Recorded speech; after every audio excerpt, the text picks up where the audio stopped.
basically, if they had come to us and sat with us and spoken with us and said, we probably can't do scholarship as in a private high school and, negotiate with us, we would have been fine with it. But, I mean, to come and give us the offer that they did, I mean, it's a total insult to my son's performance.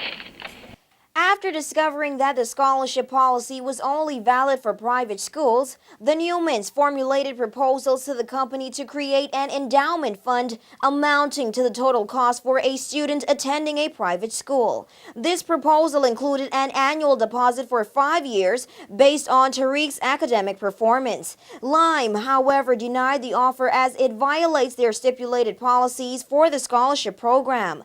The scholarship policy stipulates that it is not transferable for cash and is issued for secondary institution levels only. And I'm not going to change our policy and procedure to accommodate Mrs. Newman.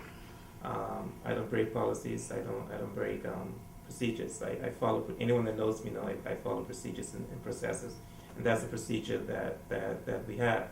She sent an offer. She sent a counter proposal, but this is not Mrs. Newman's scholarship. This is Lime's scholarship.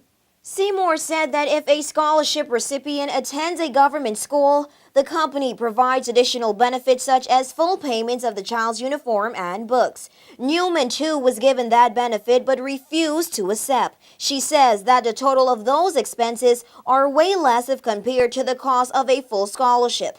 In a letter sent to News 4, she stated, quote, "Should our son be punished because he performed well and his parents decided to send him to a government high school? If all students with potential are channeled through private schools, how will government schools be built? Lime does not break policies for anyone," says Seymour, and if a recipient does not accept the grant, it will be passed down to the next higher performer. If any student, any choice they want to go to, say they had gone to a private school, we'd have paid the full amount. It's just helping that student. It's not to help someone to put money in their pocket.